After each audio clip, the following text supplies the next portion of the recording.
Pessoal, o presidente da Câmara responde de forma dura críticas do ministro da Fazenda. Fernando Haddad declarou que os deputados têm muito poder e não podem usar esse poder para humilhar o Senado e o Executivo.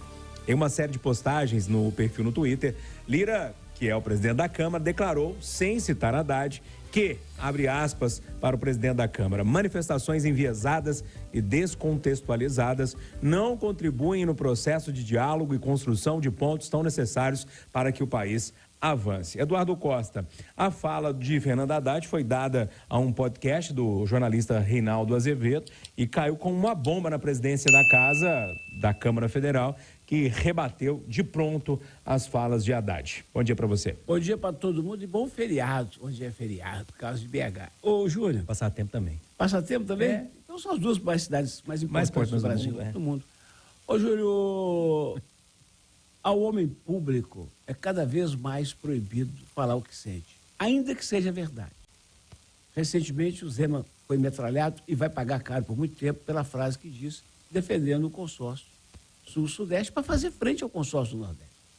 Ele usou uma frase, né, tanto infeliz, aquela da vaquinha que dá pouco leite, mas no mais, o que ele disse é que se lá tem um consórcio, por que não criar um aqui, que são estados que produzem mais a riqueza do país?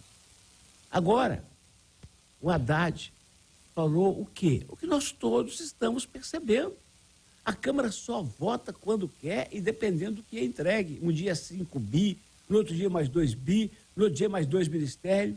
E a Câmara espeta, assim, o Senado e obriga o Executivo a fazer o que quer. Ô, Júlio, não teve a menor repercussão a frase que o presidente Lula disse na live mais cedo de que o Lira, que ele precisa mais do Lira que o Lira dele. Não teve repercussão nenhuma. Agora, quando o Haddad diz que a Câmara exagera no seu poder e não pode humilhar, a repercussão foi tão gigantesca que, na minha visão, dá razão ao Lira. Primeiro, ele ligou para o Lira se explicando. O que ele está fazendo? O Lira falou, ok, então. O Lira falou, eu exijo, porque o Haddad deixou claro, o Lira exigiu que ele fosse falar com a imprensa. Ele foi lá e falou com a imprensa. E o Lira foi para o Twitter para atazaná-lo mais ainda. Então, a reação do Lira pós pedido de desculpas do Haddad é a prova de que tem poder demais. Lembrando, gente, nós estamos falando de Arthur Lira, né? Se fosse uma situação mais séria, republicana, ele não estava sentado naquela cadeira, não. Ô Mal Camargos, esse movimento aí do poder da Câmara Federal, do poder do Executivo, do Judiciário, enfim, a gente já vem de alguns presidentes de Câmara aí que tem poder demais, né? A gente pode citar alguns, por exemplo, Eduardo Cunha. Bom dia para você. Bom dia, Júnior, bom dia, amigos, bom dia, ouvintes. Eduardo Cunha foi quem começou essa história, fazendo uma mudança na legislação que foi encaminhada por Aécio Neves, que é o orçamento impositivo, ou seja, a obrigação do Executivo pagar as emendas dos parlamentares. Como era antes do Aécio propor isso e de Arthur Lira colocar em prática? O presidente escolhia qual parlamentar iria receber o dinheiro das emendas. Isso dava, então, um poder do presidente sobre o Congresso. Agora, com o passar do tempo de Arthur Lira para cá, até agora, até Arthur Lira, está cada vez mais dando ao Executivo menos governabilidade na relação com o Congresso, ou seja, o dinheiro vai automaticamente para o Legislativo, sem nenhum controle ou filtro do Executivo. Então não se negocia mais dinheiro, se negocia agora poder por outras esferas. É isso que tem acontecido então. Então o que o Executivo pode fazer na barganha é só constranger o pagamento de todos, e não de apenas daqueles que votavam com o governo. Os dois sistemas estavam errados, mas agora o atual é pior do que o anterior. Não cabe ao Legislativo controlar o orçamento. O Legislativo é feito para legislar e fiscalizar a ação do Executivo. Agora, no Brasil, o sistema é enviesado. O Legislativo controla uma fatia substancial do orçamento. É o Legislativo que controla as políticas públicas que vão para os municípios, que agrada aos prefeitos, que agrada os gestores locais. Nós vivemos, então, no Brasil, um tempo difícil para o Executivo hoje. E foi o que o Haddad disse. Há um superpoder, e há mesmo. E nós precisamos pensar, em meio meio a falar de reforma política, talvez um simples ajuste seja cortar esse superpoder que o Executivo tem de ordenar parte do orçamento da União. Qual parte? Aquela que é para investimento, aquela que é mais importante, porque a parte de custeio já acontece naturalmente. Salários têm que ser pagos, aluguéis têm que ser pagos, infraestrutura tem que ser feita. Agora o investimento passa todo pelas mãos dos legislativos e não deveria ser a função principal deste poder. Ô Lucas Ragazzi, toda a reação, todo o movimento depois da fala de Haddad, a tentativa de Haddad se explicar depois de uma, vou colocar entre aspas aqui, uma exigência de Lira, enfim, só corrobora e dá firmeza e dá verdade ao que o Haddad disse, né? Que o Lira realmente tem muito poder. Bom dia, Mas ele Júlio. não gosta que fala que tem poder, né? Bom dia. Bom dia a todos que estão nos ouvindo, bom feriado. A fala do Haddad ela é muito certeira, ela é muito correta, mas penso eu que um integrante do governo, um integrante do alto escalão, uma pessoa com a relevância e o poder que o Fernando Haddad tem e a necessidade que ele tem de articular sempre com o Congresso, ele não pode sair falando verdades assim, verdades duras que atingem dessa maneira.